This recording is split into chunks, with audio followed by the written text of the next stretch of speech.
What's up YouTube, Cloud and B here, coach of your Jersey Dwebbles, and we're here for Week 5 team preparation for the WPF, that is the World Pokemon Federation, and we are in Season 2, Week 5.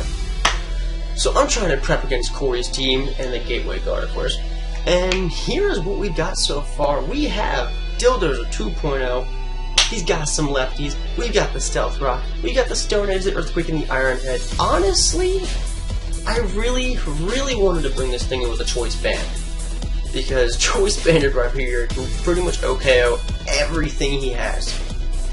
Problem is, we can't take a hit from everything he has. And I really wanted to bring Fortress. I couldn't fit 7 slots, because you can't. So I decided, okay, whatever. We'll throw Stealth Rock on there and give it some lefties, make him a physical tank. Ba-bam, ba-bam, bam. Yeah, so Dildo's is really just here to tank everything. It can take a hit from everything, save from maybe Conch Elder, but we've got to back up for that. I know Dildozer can pretty much live anything from Kyurem Black. I think Kyurem Black without a Choice Band takes about 30%. We can take at least 2 hits from Pangoro, but that's what we have Mega Sableye for. Right here, he doesn't have to take hits from Pangoro.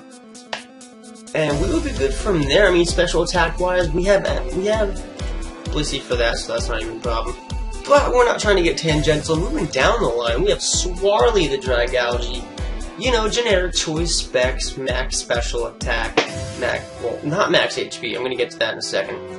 But he has Draco Meteor for the obvious heavy hit. We got the Sludge Wave for another heavy hit, because of that, oh, I didn't change that to adaptability, there we go. For the adaptability boost, we have Dragon Pulse, just in case I want to repetitively hit stuff, because he really doesn't have too much that can deal heavy damage to Dragalge. So we're going to try and make as much use of that as possible. And Scald, you know, just to fill a 4th slot, we have the choice specs, it can get the burn off, whatever, what have you. Past that, getting to the stats, we are not max HP, instead we have just enough speed to be able to outspeed Conkeldurr. And even if he wants to go for the Mach Punch, it really isn't going to do too much. So I'm very okay with that. Hopefully he doesn't bring Conkeldurr, because teams aside, I have a lot of trouble in general fighting them. And I have no idea why. But, moving on. We have Mr. McCroak, who just barely made it in. Because it was really between Greninja or Fortress. I couldn't tell which one to bench. I was like, you know what, Greninja's already got like 6 kills under his belt. It's got Protean, it can do whatever it wants, to whatever it wants. It's not particularly great against this team, but I figure we can at least go for a late game sweep. Provided, you know, we have enough, I guess you could say 3 tanks, like Dildozer and Swarly are like half a tank each, kind of. They have good defense, there we go, that's all I'm trying to say. We have some pretty bulky Pokemon, so we can pretty much take down, yeah, I think it's safe to say we can take down the important threats and have Greninja get in there and just kind of go ham. But we're bringing a pretty awkward set. We have the Spikes, because like I said, I didn't want to bring Fortress if I didn't have to. Fortress is easy to plan for, given only has 1 weakness, but it's a very common weakness since everything in its mother carries Hidden Power Fire now. And now that he knows I have one, it will make him more prone to bring it, which I completely expect Hidden Power Fire on Mega Venusaur and Fire Punch on, I don't know if Conkeldurr can learn it, but probably can. If he wants to bring Pangoro, it'll probably have Fire Punch. There's probably more from there that I'm just not thinking of right now. But we have the Spikes for some setup, probably predict the switch, lay down some Caltrops. We have the extra sense before the Conch. If you can't tell, I'm really concerned about this Conkeldurr. We have the Shadow Sneak for the priority and to escape any fighting attacks that might be coming at us. We have the Dark Pulse for Cresselia. Now, I know. Cress is probably going to go for the generic Combine set, and it's probably going to be pretty specially bulky. The way I see it, if Cress is killing one of my Mons, its health probably isn't going to be super duper high. Because although I am bulky, we can still dish out some pretty heavy damage. So I feel like I'll go for the Dark Claws. He would, in the situation where this occurs, he would either have to switch and have something else takes him a heavy Dark Claws, or Cresselia goes out. Because Cress isn't outspeeding a Greninja unless it sets up Trick Room, which hopefully it doesn't, because I hate Trick Room. Okay, past that, we have Emily, not Puddin' Pie. Puddin' Pie has T-Wave, Emily has Toxic. So, we've got Toxic. We have the Wish. Now, I hate Wish. I really hate Wish, because Wish is good if you're in a very predictable situation. But, first of all, using Wish to self-heal pretty much involves that you have to have Protect. And, yeah, in this set, Protect is good. I don't know. I have a bias against Wish. I don't like it. I feel like in order to use it, I have to put myself in a situation to switch in something weak that obviously wouldn't be able to take a hit otherwise. But there's given situations. I feel like it's going to come in handy here. Just this one time, because I have bulky Mons. So, like, if Bliss is up against Mega Venusaur, and we're in a stalemate because Mega Venusaur's not going to touch Bliss, I'll go for a Wish, switch into, like, Dragalge, he'll get all healed back up, and we're going to start throwing meteors everywhere. And that's how I plan on it going. Maybe not going to happen, but, you know, whatever. Obvious Seismic Toss is obvious. Bliss has to get some damage off. Now, we went for a very typical set. 4 HP investment, 252 defense, and special defense. Nothing special with Blissey at all. Very generic. Mr. Magoo, though, the Mega Sableye. I know, Little Jim Dandy got there pretty hard. Did it? I don't think it did. Either way, I liked Little Jim Dandy. But that's a regular Sableye name, not Mega Sableye. Mega Sableye is something I haven't thought of yet. I'm getting there, I'm trying. But enough with flavor. Magic Bounce is obvious. We're running the Calm Mindset. I'm trying to run the Calm Mindset. I've never gotten this to work. Really hoping that this match is gonna be it. We've got Calm Mind, Recover, Dazzling Gleam, Shadow Ball. Dazzling Gleam specifically for the Cure on Black. I see no reason for him not to bring it. It kind of wrecks my entire squad. So that's something else I'm worried about. Another reason I brought up Shadow Sneak on Greninja, by the way. Because if I hadn't mentioned previously, I have a bad memory, even if it's only been 8 minutes. He has nothing on his 12 Pokemon that can get rid of hazards.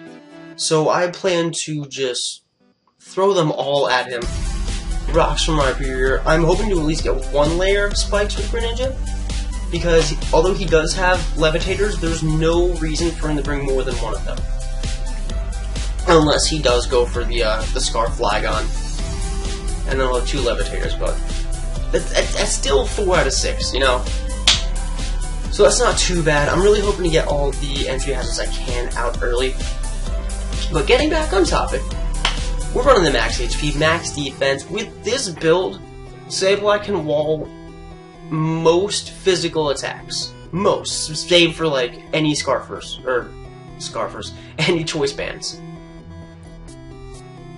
We got the special attack. I mean, it's 4. You have to throw that in there somewhere. The Calm Mind Shadow Ball. The only thing that resists Shadow Ball is Pangoro, which Dazzling Gleam will take care of. Past that, we'll be able to tank pretty much anything and just Shadow Ball their faces off. But that's what I'm hoping for. Never gotten this to work. Hopefully it comes through. And then we have Swellow. I didn't change his name. You are gonna be Top Gun, because you are the Top Gun. I don't think I've battled anybody in this league outside of the league. Outside of Ioku. I'm sorry, I think that's how you pronounce it. If I'm pronouncing it wrong, I apologize. But that was a UU match, it wasn't NU. Anyone who knows me knows I live by the Swellow life. I love Swellow. I don't know why I didn't pick it first off, but much better pick than Beartic. I'm completely aware of that now. Just for the sole fact that I brought Swellow and not Beartic. Either way, we are running the generic Swellow set, Toxic Orb, Guts. I don't know if I can call it generic anymore. A lot of people are really liking the the spec stat, and I'm not a fan. Honestly, I'm not. I don't know. It's fast, but I feel like it doesn't hit hard enough, you know? But anyway, we have the Brave Bird, we have the Facade, and after the Guts boost, we are Adamant, so max attack, Guts boosted, Brave Bird and Facade can wipe out almost his entire team with one hit. Almost the entire team. And I'm only saying almost, because I didn't run calcs on his entire team, only the things that I found as threats. But Brave Bird and Facade can pretty much take everything out. U-turn's obvious because we want the switch initiative. Pursuit. Now, usually I run Protect just to ensure the fact that I get the Toxic boost off. But we're going for Pursuit in case there is a situation where, say, Swellow's coming out. He's like, oh man, that thing's fast. It's gonna peck my eyes or something. We'll get better out of there. And Swellow's like, damn, you ain't going nowhere. You're dead. Again, hopes. So I didn't bring the Protect. I know it's a gamble. There's a good chance I just might not get the Toxic boost off and Swellow dies. Hopefully that doesn't happen. I love Swellow. I'm pretty confident in my knowledge of Swellow and what it can and can't take hits from if I have a calculator. Whatever. Pokemon calculator. Damage calculator. Whatever you want to call it. Obviously, I'm not good without a script. Anyway. But that's the team prep. The battle itself should be going up either Saturday or Sunday. I have to double check on when I can post it. But division match, guys. This is a good one. And I plan to be, well, even after beating Peter, I'm not going to be at the top of the division. But I plan to try to make my way to the top of the division. Hopefully we can beat him with, like, 4 or 5 differential. I know it's asking a lot. I'm a very aggressive player. I sack things off if I find them unnecessary instead of keeping my differential okay. But, you know, it's common for me to win with, like, a +2 or a +1. I'm not the type of guy who walks out with, like, a +5. But we're going to try at least, and hopefully we get there. Anyway, guys, thank you for your support. Keep on rooting for the Jersey Dwebbles. Hopefully next time you see me, we will be 4-1. That is 4-1. I hope so.